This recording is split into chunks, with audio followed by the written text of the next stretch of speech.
Là, on n'est pas averti. Qu'est-ce qu'on peut faire d'autre? C'est une équipe déjà qui nous a fait mal. C'est une équipe qui nous a pris les 6 points qu'il y avait sur la table sur les doubles confrontations. C'est suffisant pour avoir une idée de motivation, largement suffisant. Mais le plus important, évidemment, c'est bien démarrer cette phase de qualification éliminatoire. Rien ne sera aisé, rien ne sera facile. À domicile, on se doit de remporter, évidemment, de prendre ces 3 points. Et on va jouer, on va commencer, on va faire match par match. Là, l'idée, c'est la Zambie. On est à fond là-dessus, à fond concentré là-dessus. Et après,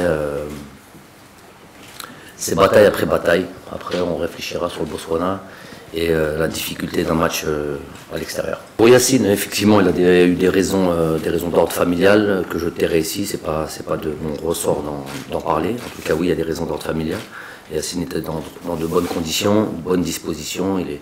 Il a été assez en jambes lors des derniers matchs avec l'équipe nationale et très bien avec son équipe de Ryan au Qatar. Donc, il ne pourra pas participer à cette double confrontation.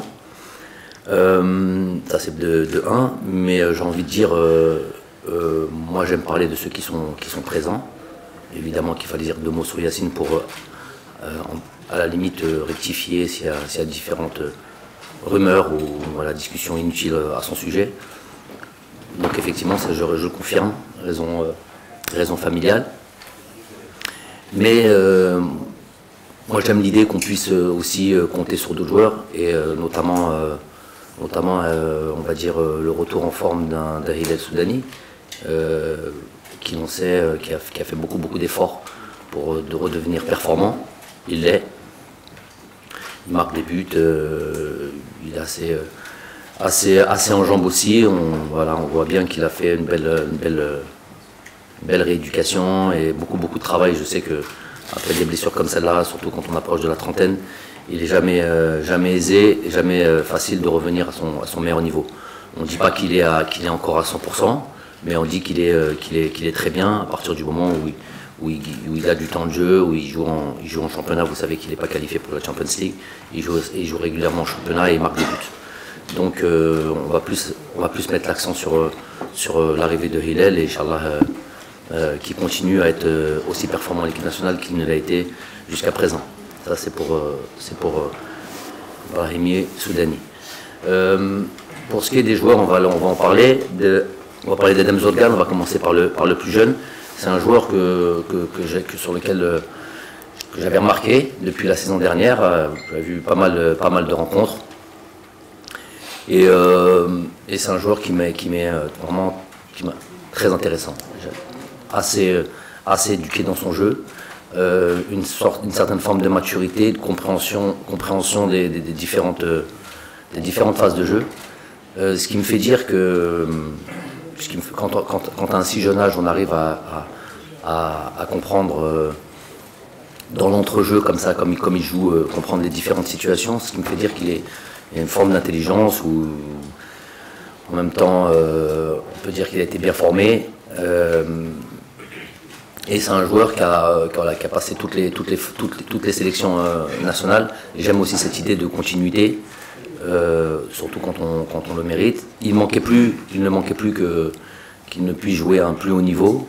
Et j'attendais à ce que soit il parte à l'étranger et qu'il puisse encore plus s'aguerrir, ou jouer des coupes africaines. Donc c'est le cas cette année avec leur participation à la Coupe de la CAF.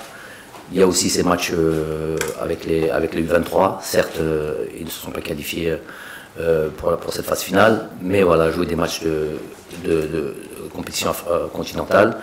Il y a eu aussi les matchs de la CHAN, même s'il a peu joué, à mon entre guillemets, j'aurais aimé qu'il puisse jouer, tout simplement. J'estime, comme vous tous, on a tous notre avis sur les différentes équipes. Je pense qu'il aurait pu qu'on aurait pu lui donner un peu plus d'importance sur cette double confrontation contre le Maroc. Donc c'est un joueur qui, logiquement, je pense, arrive certes un peu tôt, mais bon, je vous ai dit, il n'y a pas de souci d'âge, hein, jeune, vieux. Est-ce qu'on est performant, est-ce qu'on peut apporter quelque chose à l'équipe nationale?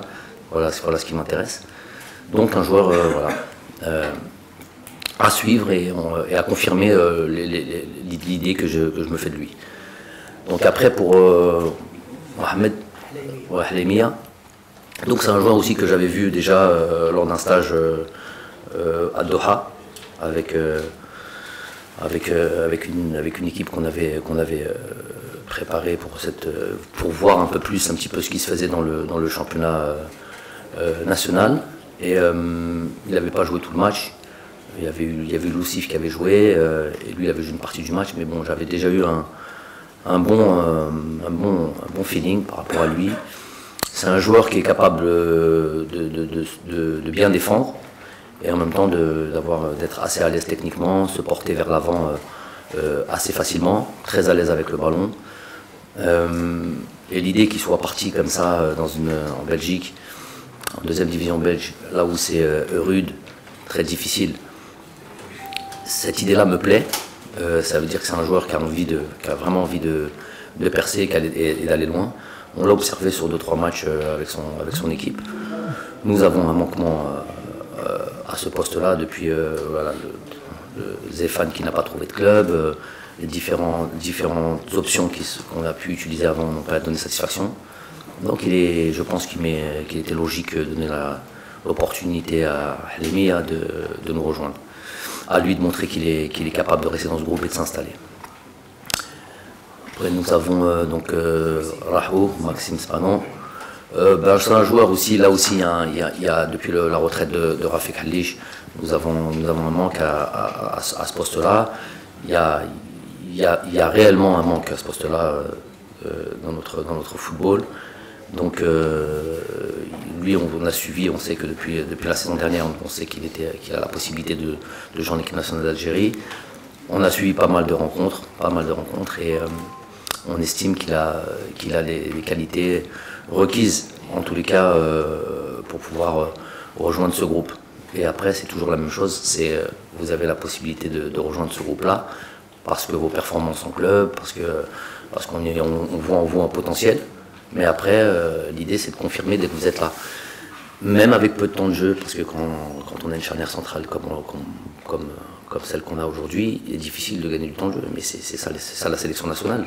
C'est pas on arrive dans le groupe des 23 et on pense que voilà, on est sélectionné, on pense qu'on va déjà accéder à ce groupe de 23. C'est pas simple, mais c'est une bonne chose que ce soit pas simple. Si c'était facile, ça voudrait dire que voilà, c'est pas un groupe de qualité, ce qui n'est pas le cas. Donc quand on a la possibilité de rejoindre ce groupe, c'est déjà une bonne chose. Et après, il faut y rester.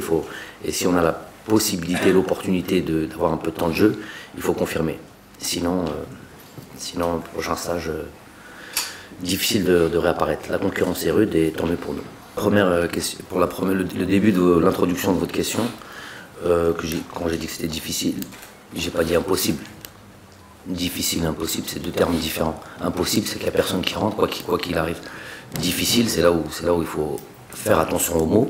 Ils sont très importants. Et je fais attention à utiliser les bons mots. La plupart du temps, en tous les cas, j'ai l'impression. Donc difficile, et c'est tant mieux que ça soit difficile. Donc les circonstances, que ce soit des blessures ou des méformes, ont laissé la porte ouverte à d'autres joueurs, tant mieux.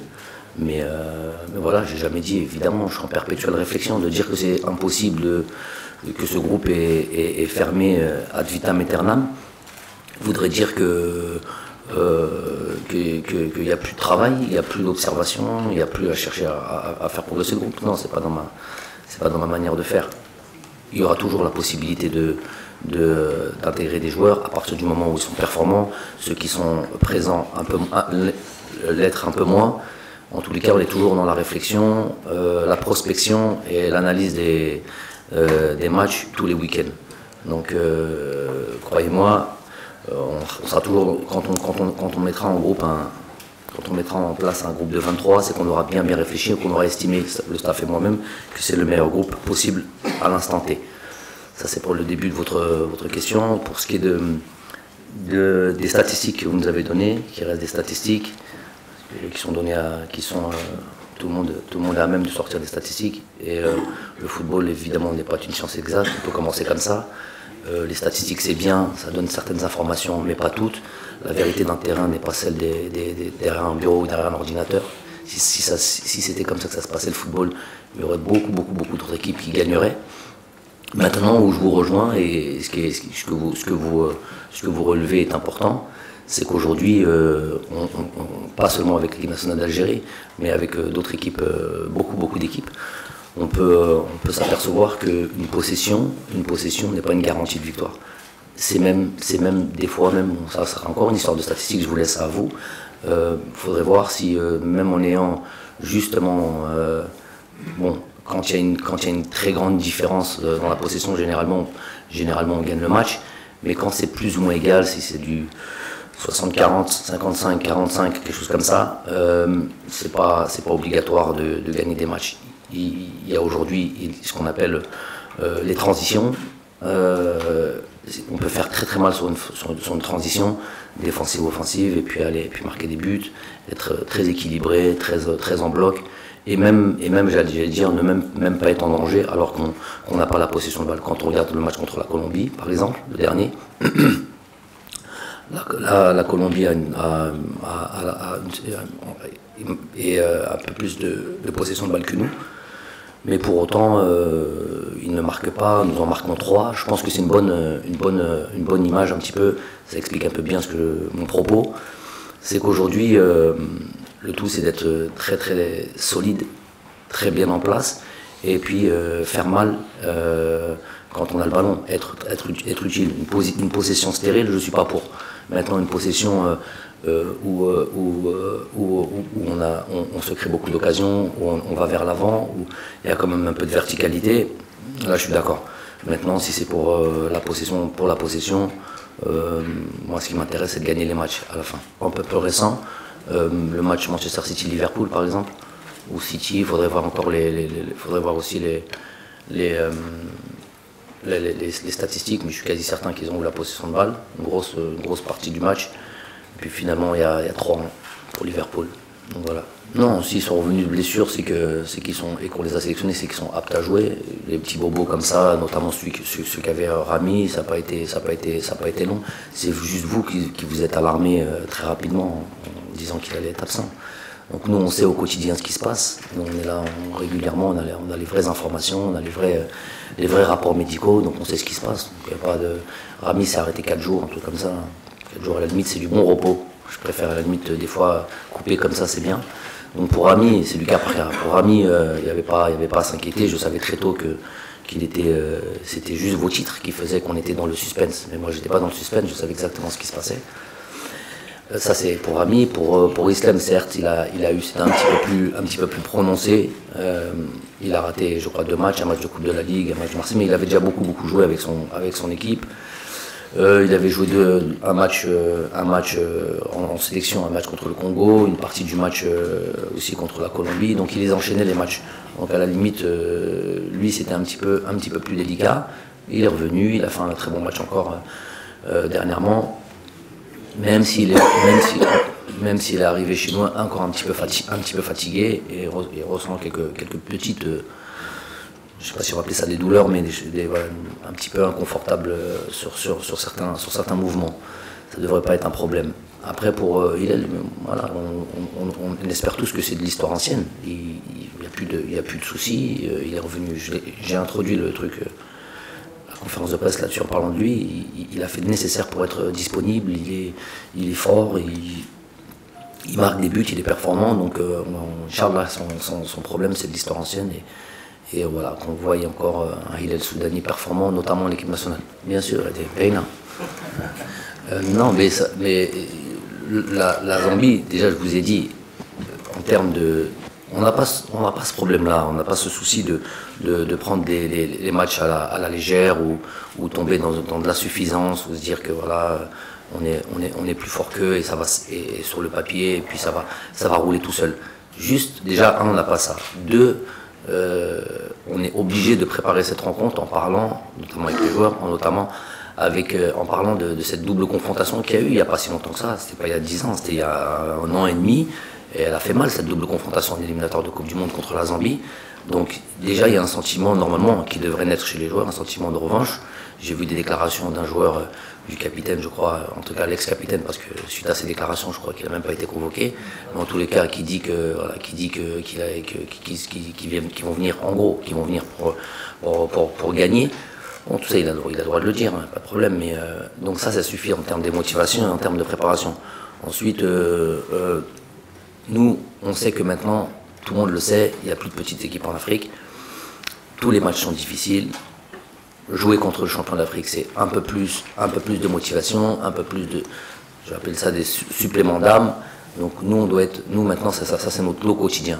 On doit l'accepter et on doit faire en sorte d'être encore plus fort, de faire encore plus mal à l'adversaire. Et tout simplement démarrer des qualifications de quelques compétitions que ce soit, il est toujours important de bien démarrer. Donc notamment là à domicile, voilà, même pas besoin de dire qu'on se doit de prendre ces 3 points-là. Après, on va axer notre travail sur évidemment nos points forts, plus sur nos qualités à nous, sur notre jeu à nous, plutôt que sur l'adversaire, tout en ayant évidemment des informations que les joueurs auront sur cette équipe zambienne. Donc vous interpréterez mes propos et pas ce que vous imaginez que je pense. Ok ? Que mes propos. Donc pour Riyad, évidemment c'est un amoureux du football et c'est quelqu'un de tellement talentueux qu'il aimerait jouer tous les matchs. Notamment les matchs, ils ont des matchs très intéressants avec une équipe comme Manchester City. On a toujours envie de jouer parce qu'on sait qu'on va notamment avoir la possession de balle. Pour des joueurs offensifs, c'est très important. Ils savent qu'ils vont avoir des situations pour marquer, faire en sorte que les statistiques personnelles, que ce soit les buts, les passes décisives, grandissent. Voilà, il a des objectifs. En plus de beaucoup aimer le football, il a aussi des objectifs peut-être de titre. Il est en bagarre ou en bataille avec je pense, Sadio Mané sur le titre de Ballon d'Or africain. Bref, c'est un joueur de haut niveau avec des ambitions élevées. C'est tout à fait normal qu'il puisse avoir comme ça des frustrations quand il joue pas.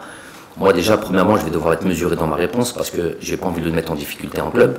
Donc aller tirer sur l'entraîneur, c'est pas du tout bénéfique à lui-même. Mais bon, moi en tant qu'entraîneur de Riyad Mahrez en sélection, je peux dire que du bien sur ce joueur-là. Je peux dire que j'imagine, avec moi, mon avis à moi, qu'il aurait pu avoir par exemple une certaine forme d'importance sur le dernier match contre Liverpool, qui est une affiche et qui peut être d'ores et déjà donner, si c'est pas terminé, mais une indication sur qui peut être le champion ou pas. Donc je pense sur un match comme ça, par exemple, moi si tu démarres pas avec lui, je pense qu'à un moment donné, il avait la possibilité de rentrer, voilà, peut-être changer le cours du jeu, changer peut-être chose. Donc sa situation, elle est pas évidemment dramatique. Il est dans un très grand club avec beaucoup de joueurs de qualité à son poste. Comme vous l'avez dit, il joue régulièrement parce qu'il joue au moins une fois par semaine. Si on compare à 90% de nos autres joueurs d'équipe nationale, il a le même temps de jeu qu'eux, voire peut-être déjà plus qu'eux. Mais à partir du moment où voilà, lui porte cette exigence et je sais qu'il a envie de plus que ça et s'installer durablement comme étant un titulaire, comme certains joueurs le sont à City. Par exemple, le turnover ou le roulement sur les joueurs, il ne s'applique pas à certains joueurs, à certains autres joueurs. Il aimerait faire partie de ces joueurs-là, où il joue lui régulièrement et de temps en temps reposé. Voilà, sur 3 matchs dans une semaine, s'il pouvait en jouer 2, je pense que ce serait l'idéal pour lui. Maintenant, c'est pas le cas. C'est pas le cas.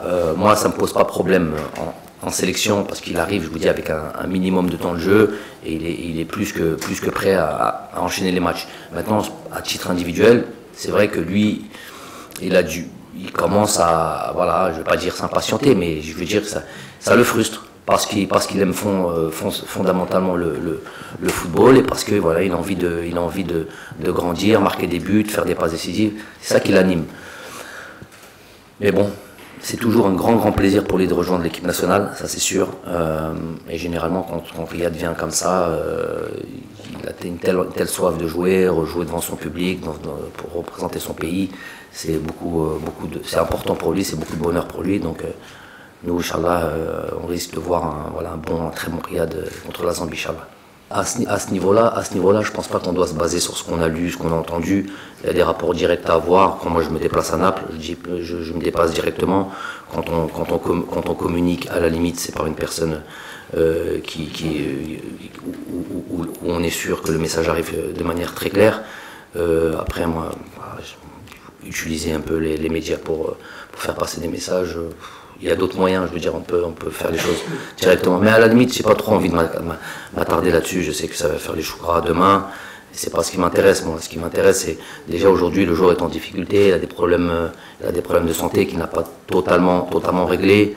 Il y a un problème aussi là aujourd'hui, si on voulait le convoquer, je sais, je sais même pas s'il a repris, il n'a pas repris, c'est sûr, il n'a pas repris à jouer. Puis il y a en plus de ça des problèmes avec l'entraîneur. Donc, je vous dis, il faut oser le jour où tout sera réuni pour qu'il puisse rejoindre l'équipe nationale. On n'a vraiment aucun souci à qui que ce soit. De toute manière, je suis pas dans un. Moi, ce qui m'intéresse, c'est l'intérêt de l'équipe nationale et rien d'autre. Donc, le jour où il sera prêt, le jour où lui il sera prêt à nous rejoindre réellement et que j'estimerais qu'il est utile. C'est des choses qui vont ensemble, hein. C'est pas l'équipe nationale, c'est pas on fait comme on veut. Y a pas de problème. S'il peut être d'un apport à l'équipe nationale, avec grand plaisir. Donc moi je continue, je rebondis là-dessus. Lui ou d'autres joueurs. Je vais tâcher d'être précis, s'il vous plaît. Entendez ce que je dis, n'interprétez pas parce que c'est généralement pas ça porte pas ses fruits et des fois le message il est déformé et j'aime pas ça. Donc faites attention à ce que je dis et pas à ce que vous imaginez que je pense, s'il vous plaît. Quand je vous dis par exemple, il y a des joueurs, la dernière conférence de presse, je vous ai dit il y a des joueurs, on a parlé des joueurs un petit peu qui aujourd'hui émergent, sur lesquels on porte un intérêt, on doit porter un intérêt, c'est normal. On va dire les noms pour parler clairement, que ce soit, ils sont plusieurs, mais par exemple celui qui est le plus en vue, et régulièrement, recite le nom, il y a Houssem Aouar à Lyon, il y a Aït Nouri à Angers, il y a par exemple Adley à Bordeaux, voilà, il y en a plusieurs. Pas tant que ça, mais on va dire certains joueurs sur lesquels moi quand je vous dis que cette phrase, elle revient, moi je l'avais dit tout naturellement, mais c'est pour vous expliquer. Quand je vous dis, à partir du moment où on a le S12, on est sélectionnable et nous on veut la qualité, on veut le meilleur pour l'équipe nationale. Est-ce que vous pensez très sincèrement, pour ceux qui communiquent et qui disent des choses un petit peu bizarres, est-ce que vous pensez très sincèrement que ces joueurs-là, ça fait pas belle lurette qui sont pas dans des petits papiers ou pas dans des listes? Est-ce que vous pensez qu'il n'y a pas d'intérêt réel sur eux? Et quand je dis intérêt réel, je suis moi partagé entre deux choses. Entendez bien ce que je dis. Ça ne doit pas être des extrêmes, à savoir où le joueur, d'un côté, un joueur du style Houssem Aouar, il faudrait être aveugle pour pas voir que c'est un joueur de qualité. Aveugle, c'est pas juste incompétent, il faut être aveugle, malhonnête, tout ce qu'on veut. Pas vouloir le bien du pays, comprenez que c'est pas mon genre. Il y a ce joueur qui est de qualité et qu'on n'aura pas fait le nécessaire pour aller chercher. Et à l'autre côté, l'autre extrême, écoutez bien, Et comprenez bien, des fois je suis obligé de communiquer et de vous laisser penser ou de laisser lire entre les lignes. Mais j'ai l'impression que des fois vous le disiez mal. Donc, de l'autre côté, si justement il y a cet effort ou cette initiative d'aller chercher ces joueurs-là de qualité, qui peuvent être un plus à cette équipe nationale, si ça c'est fait, et qu'il n'y a pas le retour que tout le monde espère, ça devient traître à la patrie. C'est ça. Ça devient ça. C'est comme ça qu'on se prononce. Peut-être pas toi, Mamar, mais c'est comme ça que ça va se prononcer. On a fait, c'est bon, on a la preuve que le joueur a été contacté. Il n'a pas répondu par l'affirmative. Donc ça devient traître à la patrie. Donc moi maintenant, je suis au milieu de tout ça. Je suis maintenant NA, elle a capté, je prends ce truc-là. Traître à la patrie, son nom, ses grands-parents. Comment on l'a fait? Des joueurs, j'ai pas envie de citer le nom, moi c'est pas moi qui cite le nom. Vous savez de quel joueur je parle, qui a été justement mis dans cette truc où il devait rejoindre l'équipe nationale, finalement il n'a pas rejoint l'équipe nationale, il est parti en équipe de France. Et voilà, c'est toute une histoire sur sa famille, sur son nom, sur ce truc-là, alors que sûrement, de toute manière, moi je ne juge pas, hein, ils font ce qu'ils veulent, Moi j'ai pris mes dispositions quand j'étais joueur, à 19 ans, c'est pas tout ce que c'est. Et d'autres, beaucoup d'autres, c'est pas tous qui avons cette mentalité. Il y en a, c'est comme ça. Il y en a, ils privilégient le truc. Et quand je dis aussi quelque chose qui est très important, quand je dis il n'y a pas de joueurs, ça n'existe pas. Même ceux qui vont sur des plateaux et qui disent si, il y en a. Par exemple, Brahimi, il a quitté l'équipe de France pour venir à l'équipe d'Algérie, c'est un mensonge. Il n'y a pas zéro joueur. Celui qui dit ça, il le dit seulement parce qu'en face de lui, il n'y a personne pour lui répondre ou pour lui prouver le contraire. Il n'y a pas de joueur de toute l'histoire du football algérien, à part Merloufi et tout ça, qui ont quitté l'équipe de France pour venir en équipe d'Algérie, et même pas en équipe d'Algérie, une équipe d'Algérie qu'eux-mêmes ont construit. Donc sinon, il n'y en a pas, zéro. Donc je ne dis pas que ça n'existe pas. Je ne dis pas que ça ne peut pas exister. Je ne dis pas qu'il n'y a pas un joueur comme ça. Parlons clairement les choses. Je ne dis pas qu'il n'y a pas un Ait Nouri comme ça qui vient qui dit c'est bon, je quitte l'équipe de France. Je quitte l'équipe de France. Voilà ça. Je quitte l'équipe de France et je vais en équipe d'Algérie. Je ne dis pas que ça ne peut pas exister. Je dis que ça n'a jamais existé. Voilà ce que je dis. Ça termine un passage en équipe de France. À 23 ans, 24 ans, on estime que voilà, pour plusieurs raisons, je ne rentre pas à l'intérieur de truc. Et après, ça rejoint l'équipe d'Algérie. Ça, moi, je ne juge pas. Je dis c'est des faits. Donc je me base sur des faits. Malgré ces faits-là, et là, comprenez bien ça, ce que je vous dis, on fait le travail. On fait le travail. Pas depuis hier, quand vous avez commencé à parler de ces joueurs-là.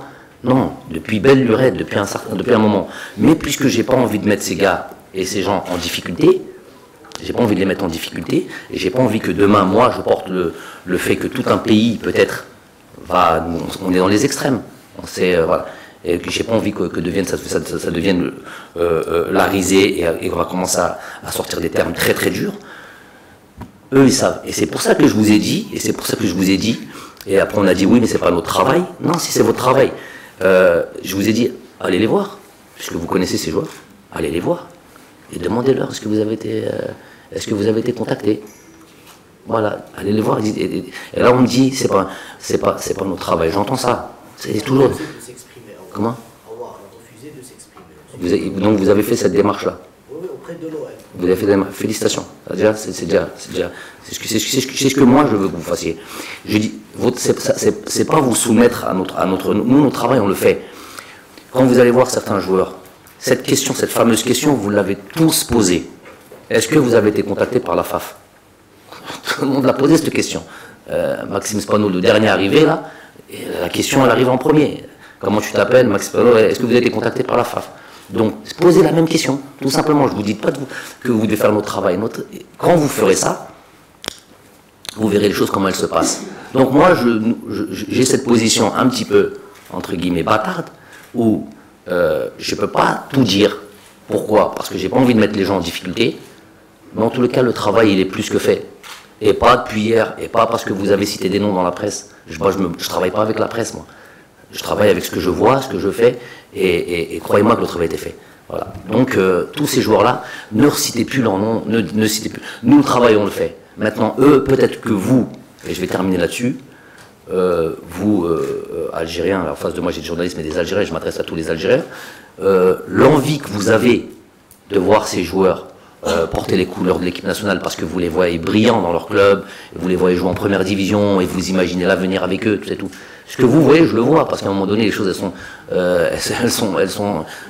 parle de la même chose, tout le monde comprend la même chose. On sait que c'est des bons joueurs, on sait qu'ils peuvent être importants pour l'équipe nationale aujourd'hui et demain. Ce que vous avez, peut-être l'envie que vous avez, peut-être qu'ils n'ont pas du tout cette envie-là. Et je m'arrêterai là. Si ça, maintenant, c'est pas clair, et si demain vous citez des choses, si t'attends de les voir, on a fait le travail. Maintenant, juste allez-vous poser la question à ces gars-là et vous allez voir, le travail a été fait depuis belle lurette. l'équipe nationale ان شاء الله تكتب ربي مع زامبيا راح تكون امام تحدي جديد وهو نلعبوا المباراه 16 وال 15 بدون هزيمه سون ديفات 15 ماتش الا ربحنا ان شاء الله راح يكون نوفو ريكورد بالنسبه لليكيب ناسيونال. Est-ce que c'est un défi important pour l'équipe nationale et pour vous? 15 matchs sans défaite, un record. Non, 15. Ça sera le 16e. 16. Non, c'est 15. C'est 15, ce sera le 16e, ça sera le record de l'équipe nationale. Merci bien. Vous avez déjà été battu avec des records là? Oui, 15. 15 et le 16e, ça sera contre la Zambie, ça sera le nouveau record, Inch'Allah. Non, moi ce qui m'intéresse là-dedans, c'est pas à proprement dit de battre des records. Ce qui m'intéresse là-dedans, c'est la solidité et ce côté invincible est important pour nous. C'est ça qu'on recherche. La continuité, remettre, et ça veut dire beaucoup de choses. Ça veut dire qu'aucune confrontation, aucun match n'est pris à la légère, que ce soit des matchs de préparation, des matchs j'aime pas appeler des matchs amicaux, il n'y a pas de matchs amicaux en équipe nationale. Tous ces matchs de préparation non officiels, on va dire qui à point ou dans les qualifications de quelques compétitions que ce soit, sont tous pris avec un maximum de sérieux et d'envie. Donc c'est cette idée que j'aime moi, cette idée de continuité, de constance dans les résultats. Après, généralement quand on est à la recherche de ça, c'est vrai que ça aboutit sur des belles statistiques, notamment celle de ce nombre de matchs invaincus. Inch'Allah, on essaie maintenant, Inch'Allah, encore un gros match contre la Zambie, et voilà, et on battra le record à ce moment-là. Ça aura prouvé qu'on aura été sérieux et bien travaillé durant tout ce temps. Merci Amin. Youssef Blaili, c'est toujours un pareil. Mais c'est pour la majorité des joueurs, alhamdoulilah, c'est ce qu'on a souhaité faire et ce qu'on a souhaité établir justement en prenant cette équipe nationale. Ils ont toujours une vraie envie, c'est un vrai bonheur pour eux de retrouver l'équipe nationale, de se retrouver eux-mêmes avec. Ils forment réellement une famille et ils savent qu'ils aiment jouer ensemble, ils aiment gagner ensemble, ils aiment souffrir ensemble. Donc c'est toujours un plaisir. Et généralement, il y a cette idée de toute manière, c'est ce que je leur demande, cette idée de laisser les choses, leur statut personnel ou ce qu'ils vivent, de laisser à l'extérieur et de réécrire autre chose quand on est en équipe nationale. Que ce soit bien ou que ce soit pas bien. C'est-à-dire on peut être très bon en club et il faut oublier ce que tu fais en club. Et venir, voilà, l'équipe nationale c'est autre chose, c'est le niveau international, c'est un autre contexte, c'est une autre manière de jouer, c'est d'autres coéquipiers, et c'est la même chose quand on vit des choses un peu plus difficiles en club. Donc moi ce que je vois d'un Youssef sur la première séance hier, un joueur épanoui, un joueur qui a envie de jouer, qui a envie de porter ce maillot de l'équipe nationale, c'est pas quelque chose de un truc adi. Non, c'est quelque chose qui donne. Tu as toujours envie de faire quelque chose de particulier. On peut prendre par exemple Bardel. Le pauvre n'a pas eu de vacances cet été, enchaîné de la CAN parce que justement il y avait la quart de finale de Champions League. Il a enchaîné de la CAN, 3 jours de repos et il a repris avec son club. Et aujourd'hui, on voit dans le championnat qatari qu'il est un petit peu comme ça, qu'il peine un petit peu, qu'il est en difficulté. C'est tout à fait normal. Tout à fait normal. Mais quand on voit le match qu'il fait contre la Colombie, on se dit, le gars, il est en pleine forme. Donc, moi, je connais la situation du joueur. Donc, je sais que quand ils viennent en équipe nationale, ils ont toujours envie de, même s'ils sont fatigués, même s'ils ont des problèmes en club ou quoi, ça sera d'autres joueurs et un autre état d'esprit qu'ils auront. Après, c'était Delors. Alors, dites les choses on va dire les choses clairement. Delors, le stage d'avant s'est blessé, il devait jouer au moins un match. Ça c'est le stage du mois d'octobre. Le stage du mois de septembre, si on avait 2 matchs, il devait jouer au moins un match. Ça veut dire que sur les 2 derniers mois, il aurait fait 50% des matchs avec l'équipe nationale. Après, on remonte encore en arrière, il y a la Coupe d'Afrique. Coupe d'Afrique, il joue contre la Tanzanie. L'intégralité du match, il a été d'ailleurs important et il est rentré sur plusieurs matchs. Je pourrais pas vous les citer tout de suite, à part si je commence à réfléchir. En tout cas, il est rentré sur certains matchs. Après, on recule encore un petit peu, parce que le gars, ça fait que 4 mois qu'il est là, ça fait pas 12 ans. Si on recule encore un petit peu, il y avait 2 matchs de préparation. Le Burundi, il n'était pas là. Il n'était pas là, puisqu'il n'avait pas encore rejoint l'équipe nationale. Et par contre, contre le Mali, il avait eu aussi un peu de temps de jeu. Donc, si on regarde bien depuis sa présence en équipe nationale aujourd'hui, même si on aspire à le voir plus, parce que vous aimez les nouveautés, vous aimez quand on change, vous aimez le changement. Moi, je suis plus dans la performance et des joueurs. Ils jouent à la place de certains joueurs qui sont performants. Je change pas pour changer, je change pas pour qu'il y ait de la nouveauté. Moi, ce qui m'intéresse, c'est de gagner les matchs. Ce que vous avez envie de voir et ce que moi j'ai envie de voir, des fois, on n'est pas sur le même courant. Donc voilà, je vous ai donné des données. Il se peut maintenant qu'il est là et il est comme tous les autres, il est à disposition de l'équipe et si on considère qu'il doit jouer, qu'il doit rentrer en jeu, qu'il doit démarrer un match, on le fera. C'est bien, Mohamed, que tu poses cette question parce que sinon, je sais qu'il va y avoir après encore cette conférence de presse, malgré que j'imagine que j'essaye d'être très clair. Et je vous ai expliqué que je ne peux pas être plus clair que ça parce qu'après on rentre dans d'autres choses. Si maintenant je vous dis, alors très simplement je vous dis, je les ai contactés, j'aurais parlé de l'équipe nationale, avant même d'envoyer une convocation, on ne peut pas envoyer, et ça aussi on va l'expliquer, on ne peut pas envoyer une convocation à des joueurs qui jouent en équipe de France. Il y a une autre étape avant ça. Regardez, prenons clairement l'exemple. Aït Nouri, on veut le contacter aujourd'hui. Vous pensez qu'on envoie la convocation de l'équipe nationale d'Algérie pour le stage de Botswana-Zambie et il vient? Non, il faut qu'il y ait le changement de nationalité sportive. Donc, quoi qu'il arrive, il y a une étape préalable où on doit venir expliquer et où on doit accepter, parce que lui, il va devoir signer des documents, dire c'est bon, je renonce à l'équipe. C'est pour ça, il y a une démarche qui est forte là-dedans. Et ces joueurs-là, si demain ils font ça, parce qu'il y a une démarche que personne n'a fait. Là, je vous ai dit, encore, ils méritent qu'on les cite à chaque fois. Peut-être Merloufé, Zitouni, je pense, aussi, qui était en sélection à ce moment-là. Donc ils étaient tous en équipe de France. Donc quitter, eux ils n'ont pas signé papier. Eux ils sont sauvés, ils ont le truc, ils ont pris des risques, ils ont fait des... Bon, on va pas revenir là-dessus, mais en tout cas, ils méritent tout ça. Ils étaient français, voilà. Donc eux, c'est encore beaucoup plus difficile et beaucoup plus compliqué. Donc cela, mais il y aura une démarche forte qui sera faite. C'est pour ça, elle n'a jamais été faite, personne n'a jamais fait ça. On renonce à l'équipe de France, via un papier qui va à la FIFA, boum boum, il y a un changement de nationalité sportive, et là, à ce moment-là, on peut envoyer la convocation du football. Donc, quoi qu'il arrive, il y a une démarche et il y a à expliquer les choses. Ça a été fait. Alors là, c'est bon. Ça a été fait, pas d'aujourd'hui, depuis très longtemps. Après, je vous ai dit, on peut être peiné, parce qu'on aime tellement notre pays, on peut ne pas comprendre, après on peut rentrer dans des... Moi, je veux pas qu'on rentre en hystérie. Moi, je veux pas qu'on juge, je veux pas qu'on juge ces gens-là, je veux pas qu'on truc. C'est pour ça, après aussi, par exemple, ce qui me fait parler comme ça aussi, c'est qu'après j'entends des déclarations, je vois un peu des déclarations des fois des pères, des choses comme ça, alors qu'ils savent très bien. C'est ça qui me fait qu'aujourd'hui je parle un petit peu plus. Mais je dirais pas, c'est bon, je m'arrêterai ici.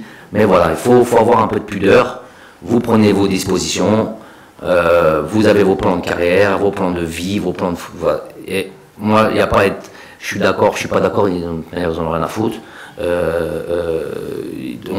Mais voilà, on se fâche, on n'aime pas...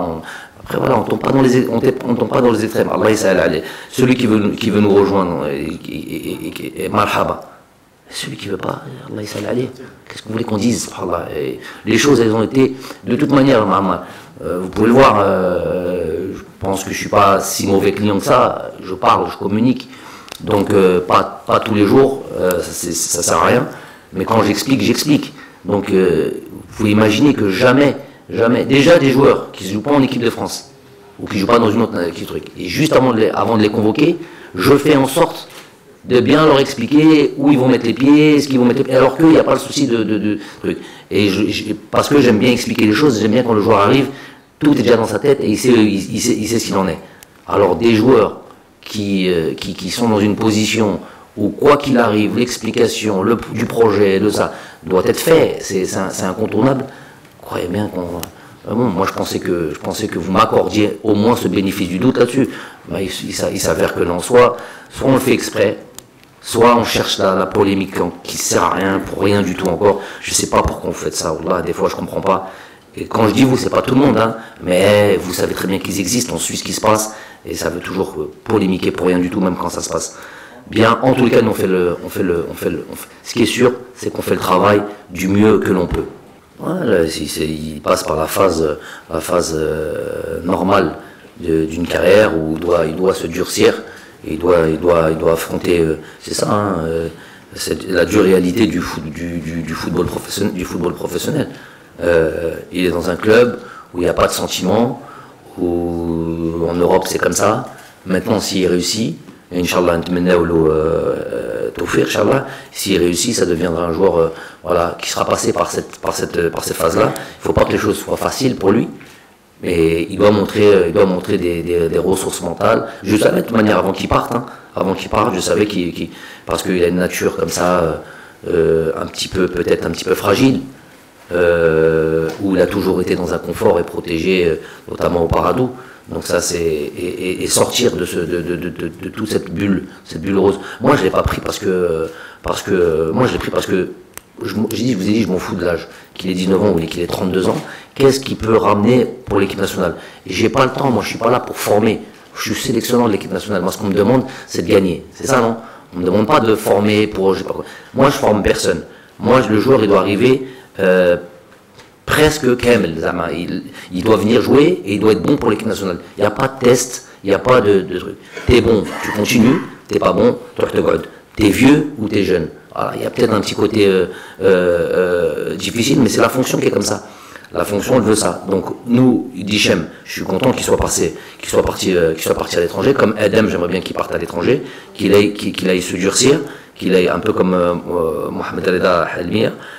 Qu'ils aillent se durcir un petit peu, comme il a fait Youssef Attal, comme il a fait Rami Ben Sebani, comme ils ont fait Islam, comme il a fait Hillel, tous ces joueurs-là. Et aujourd'hui, c'est d'autres joueurs, c'est des joueurs qui sont plus consistants, plus forts, qui sont capables de... Regardez Islam, à 31 ans, quand il y a 4 mois plus tôt, vous voulez l'envoyer à la retraite. Beaucoup d'entre vous, pas tous, mais beaucoup d'entre vous. Je ne peux pas l'oublier, parce qu'on a traversé des moments difficiles. Ben, aujourd'hui, les meilleurs passeurs de la Ligue 1. La Ligue 1. Donc un joueur qui est incontournable aujourd'hui à Monaco.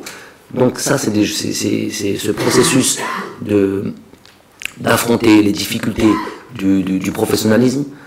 S'il arrive à passer ça, ça va être un joueur ça va être très très bénéfique pour l'équipe nationale. Et s'il n'y arrive pas, bon il est jeune, il aura toujours la possibilité de rebondir. Mais s'il n'y arrive pas, c'est le football. Moi j'y peux rien. Moi quand j'ai estimé qu'il pouvait être utile et tout ça et tout, je l'ai fait venir. Il n'a pas répondu, et certaines fois c'était bien, notamment le match contre la Tanzanie où il nous a laissé beaucoup d'espoir. Et après, ça devient un petit peu plus compliqué. Il y a peut-être, il joue avec un peu trop de facilité peut-être, ou peut-être, mais ce qu'il s'est peut-être vu arriver. Peut-être qu'il s'est dit, je suis le petit chouchou, mais Allah, il n'y a pas de chouchou chez moi. Il n'y a pas de chouchou. Je t'ai pris parce que tu étais bon, pas parce que tu avais 19 ans, parce que tout le monde te cajoler, non, parce que je pense que tu avais quoi nous apporter. Comme je prendrais un gars de 30 ans, s'il est 31 ans, s'il est performant et s'il peut nous faire gagner, je le prends.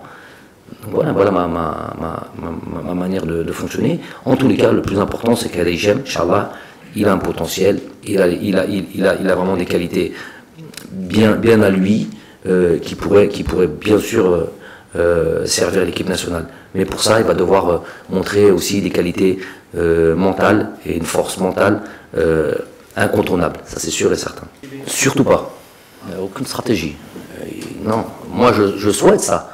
je souhaite que ce que vous êtes en train de dire, qu'ils aillent se frotter au championnat professionnel pour s'endurcir, pour progresser, pour aller jouer où il y a de l'intensité, où il y a du contact physique, où il y a des organisations tactiques, voilà, tout ça pour la progression, pour qu'à la fin on a un joueur il dit l'équipe nationale Kamel.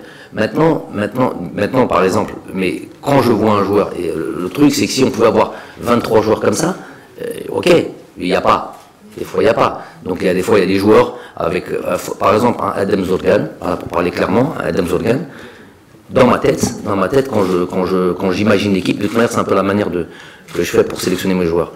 Est-ce qu'il pourrait, là, dans ce match-là, est-ce qu'il pourrait le faire jouer là où je veux qu'il joue, de la manière dont je veux qu'il joue? C'est oui ou c'est non. C'est pas on va essayer, c'est un test. Ça, c'est un autre fonctionnement, c'est un autre projet.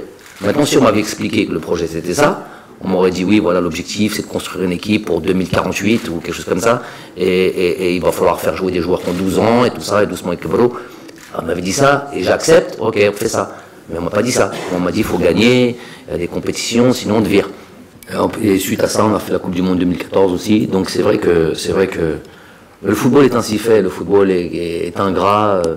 On oublie ceux qui ont participé justement à faire de notre football un football reconnu ou un truc comme ça. Mais c'est ainsi fait, on ne choisit pas. Maintenant, vous me demandez ça, c'est une bonne initiative de votre part.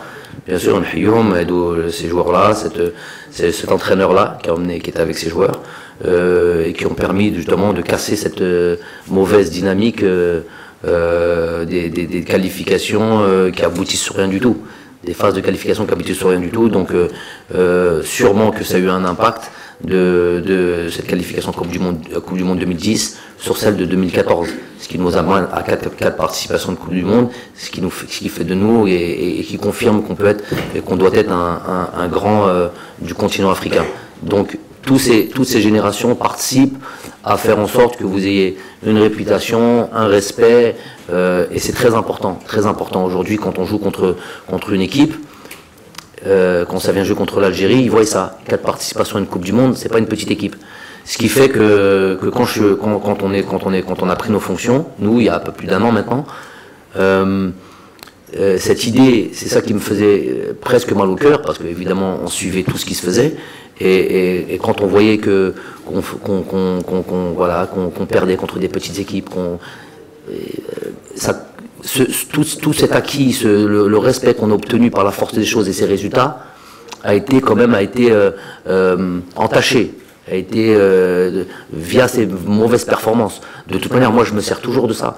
Moi-même dans la discussion avec nos joueurs, on se sert de ça, on se sert du passé, parce qu'on a un passé fort, on a un passé glorieux. On n'a pas gagné de titre.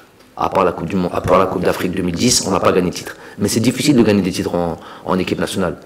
C'est ou une Coupe d'Afrique ou une Coupe du Monde. Donc c'est très très difficile. Mais on fait partie du top 5, on va dire, top 5 d'Afrique, voilà, via nos participations aux Coupes du Monde, via tout ça. Donc toute cette génération de joueurs qui la plupart ont arrêté. Je ne sais pas s'il y avait Raïs en 2010. Oui. Raïs était là en 2010. Ouais, voilà, lui hein?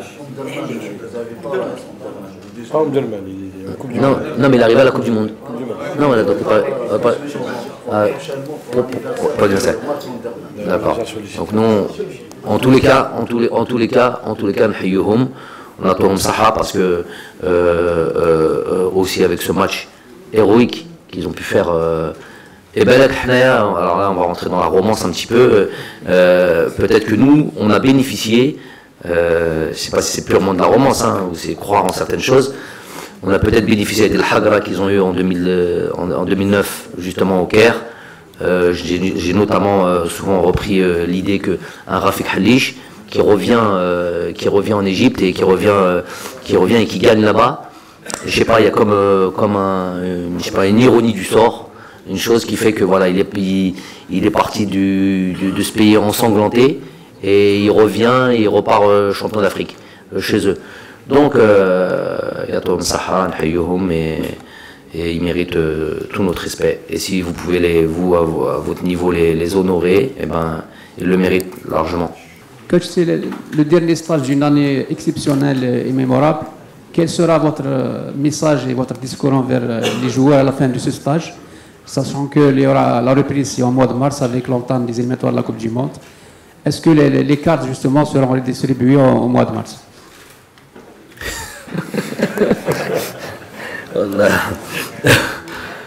Mais on a une autre équipe encore au mois de mars. Oui, nous disons on a trop de joueurs. Inch'Allah, c'est pour ça que je dis difficile mais pas impossible. Mes mots sont bien choisis. Difficile mais pas impossible. Donc c'est pour ça qu'il fait qu'il y a 4-5 joueurs nouveaux et trucs et tout ça. Déjà oui, une année mémorable et on n'oublie jamais, puisque c'est souvent moi qui ai la parole, mais on n'oublie jamais, et je dis ça évidemment du fond du cœur, que c'est principalement dû aux joueurs. Il faut jamais l'oublier ça, et ils méritent absolument tout notre respect, et c'est eux qu'on doit honorer. C'est moi qui suis leur porte-parole, ça c'est sûr, parce qu'il faut qu'il y ait une voix qui parle, et de manière les joueurs ils n'aiment pas trop parler de manière générale, mais tout leur est dû, tous les honneurs leur sont dus. Ce qu'ils ont fait, aller gagner une Coupe d'Afrique dans une édition à 24 équipes en Égypte, c'est tout simplement exceptionnel, au sens propre du terme, exceptionnel. Nous n'avons jamais gagné une Coupe d'Afrique en dehors de l'Algérie. Ça a été chose faite et c'est très très important. C'est quelque chose qu'on a acté, c'est un trophée qui rentre dans la vitrine du football algérien, où Inch'Allah qu'il y en ait d'autres. Ça c'est pour clôturer cette année-là, donc honneur aux joueurs. Après le mois de mars, on aura le temps d'ici là. Dans tous les cas, le travail, c'est du travail perpétuel, continuel, de tous les jours, que ce soit dans la prospection, que ce soit dans l'analyse des matchs, que ce soit on regarde 5-6 matchs par semaine minimum. Nous avons un staff qui est là très très compétent et très travailleur, très discret certes, parce qu'il me laisse le soin à moi de les représenter, mais voilà, un staff qui mérite tous les honneurs aussi et qui est d'une utilité indispensable. Football algérien. السلام عليكم كوتش جمال بالماضي مصطفى بويه في الإذاعة الوطنية. سي جمال بالماضي يوم الخميس إن شاء الله تنطلق تصفيات كأس إفريقيا. هل بدأ الناخب الوطني في التخطيط من الآن في التتويج بكأس إفريقيا الثانية على التوالي، أم أنه يضع التأهل إلى مونديال قطر لأول مرة في دولة عربية كأولوية بالنسبة للمنتخب الوطني؟ Mais il n'y a pas à choisir. Surtout que ça vient, à ce que je sache, l'une vient après l'autre. Donc j'ai l'habitude de dire de manière très grossière, bataille après bataille. Donc il y en a une qui va démarrer, mais qui va préparer incontestablement l'autre. Il va y avoir d'abord des qualifications pour la Coupe d'Afrique 2021, qui ne seront pas faciles. Donc c'est vrai qu'en tant que champion d'Afrique, ça la foutrait mal de ne pas se qualifier pour la Coupe du Monde, la Coupe d'Afrique 2021. Mais il s'est déjà passé des choses comme ça, où on s'est qualifié à des Coupes du Monde, et dans la foulée, on ne se qualifie pas à une Coupe d'Afrique. Voilà, 2012, 2010, 2012, 2010 au Mondial, 2012, on ne se qualifie pas. Donc ça la fout mal. Donc c'est quelque chose qui est possible, c'est quelque chose qui nous pend au nez si on ne fait pas attention et si on n'est pas concentré et humble. Donc il y a déjà une qualification pour la Coupe d'Afrique, on se doit d'être qualifié, sinon c'est un échec. Après il y a cette Coupe d'Afrique qui va arriver et inévitablement, c'est incontournable. Tu viens avec le titre de champion d'Afrique, tu le portes sur toi. Donc tu es évidemment l'équipe à battre, tu te dois de défendre ton trophée, il n'y a même pas besoin évidemment d'en parler. Et va démarrer, entre-temps on aura démarré déjà les qualifications de Coupe du Monde. Parallèlement, il y aura un petit peu ça. Ça va être long et compliqué. J'entends ici et là, il faut remettre les pendules à l'heure, c'est dû à beaucoup d'enthousiasme et beaucoup de joie et beaucoup de choses. Mais il faut faire attention aussi, en même temps je me dois d'être mesuré, qu'on est déjà au mondial et qu'on est déjà en demi-finale de la Coupe du Monde, avec une possibilité d'aller en finale. Donc, je suis obligé d'en parler quand même. il faut calmer les ardeurs de tout le monde et se dire que nous, tout ce qu'on a obtenu, on l'a obtenu dans l'effort, on l'a obtenu dans le travail, on l'a obtenu dans l'humilité. N'oublions pas qu'il n'y a pas si longtemps que ça, on perdait contre le Cap-Vert, on perdait contre l'Arabie Saoudite, on perdait contre l'Iran, on perdait contre la Zambie, on se faisait éliminer des Coupes d'Afrique au premier tour. Ça doit être quelque chose, c'est pas pour... ça, quand je dis ça, je tire sur personne. Mais c'est un fait, c'est un constat. C'était pas il y a 10 ans, c'était il n'y a pas si longtemps que ça. Donc, à partir du moment où on oublie ça, et qu'on commence à se voir, à se croire plus beau qu'on ne l'est, c'est le début de la chute. Et moi, j'ai tout sauf envie de chuter. Moi, j'ai envie de progresser, travailler, continuer à donner le farha qu'on a pu voir cet été, être dans cette continuité-là. Et ça passe par beaucoup de travail et d'humilité. Donc c'est pour ça que je dis bataille après bataille. Première bataille, c'est le match de la Zambie. Et voilà. Coach, à l'occasion de ce stage, vous avez décidé, on va dire entre guillemets, de gracier à Haris Belkabla, qui a été retenu. On aurait dû arrêter avant. C'était plus beau. Ah ouais. T'aurais pas pu nous épargner ça. Bon, juste pour savoir si vous... Rabbi Rahfour Rahim. Celui qui n'a pas péché ici, il lève la main. Personne ne lève la main. C'est vrai qu'il y a des erreurs qui sont plus affligeantes que d'autres, mais ça, la vie est ainsi faite. Pour savoir si vous avez eu une discussion avec lui en tête à tête. La discussion, je le convoque en équipe nationale d'Algérie. Ça mérite, ça vaut tous les mots de la terre. Tous les mots de la terre. Il est là, il arrive avec beaucoup d'humilité, beaucoup d'envie aussi, et je le prends parce qu'il est performant. C'est pas un cadeau. Pas un cadeau, loin de là. Je ne fais pas de cadeau de toute manière. Et il est performant, il a payé pour ce qu'il a fait. Inch'Allah, voilà, c'est une leçon aussi pour tout le monde. Voilà. Non, je ne l'ai pas contacté, mais je l'ai suivi. Et il a failli. Je suis content qu'il ait pu jouer, il ait pu démarrer le match ce week-end. Qu'il continue comme ça. Franchement, qu'il continue comme ça, je suis très content pour lui. C'est un joueur très sérieux que j'apprécie beaucoup. Inch'Allah, il continue comme ça et il aura sûrement l'occasion de nous rejoindre. Les places sont chères, et c'est ça que ça doit être ça l'équipe nationale. Ça doit être difficile. Ça doit pas être si tout le monde comme ça, un match comme ça, hop, on est en équipe nationale, ça voudrait dire qu'on n'est pas une équipe de haut niveau. Donc nous on tend à être le plus haut possible. Je constate ça qu'il y a un mais déjà je vais vous faire un début de réponse que j'estime être en tout cas mon avis, et si vous voulez, Aziz peut vous compléter ça, pas de problème, hein. Mais moi ce que je pense c'est que aujourd'hui malheureusement il n'y a pas c'est pas faire offense à Alexandre Kidja ou à Zindoura ou à d'autres gardiens, c'est que justement, il est là notre problème, c'est qu'il n'y a pas réellement de successeur, il n'y a pas de gardiens qui se rapprochent ou bien qui sont du niveau de Raïs. Et moi je peux pas changer alors que le gardien est performant. Quand on voit le match qu'il fait contre la Colombie il y a un mois, est-ce que là on doit se dire il faut que je trouve absolument le successeur de Raïs, mais il est où? Il est où? Je peux pas. Nous, on n'est pas des formateurs. Ils doivent être formés en club, ces gardiens de but, et qui viennent taper à la porte. Et s'ils pouvaient prendre la place de Raïs, ils prendraient la place de Raïs. Bon, aujourd'hui, il n'y a pas. Aujourd'hui, il n'y a pas. Donc, calculer pour la Coupe du Monde 2022. Bon, il y a une chose, c'est que les gardiens de but peuvent jouer jusqu'à un certain âge. Donc, d'ici là, s'il y a l'avènement d'un gardien de but, moi je peux juste constater. Aujourd'hui, Raïs est le meilleur gardien d'Algérie de très loin.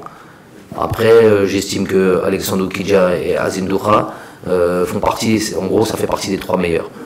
Voilà. Aziz peut vous confirmer ça, peut vous donner son avis. S'il y a meilleur qu'eux, on fait venir.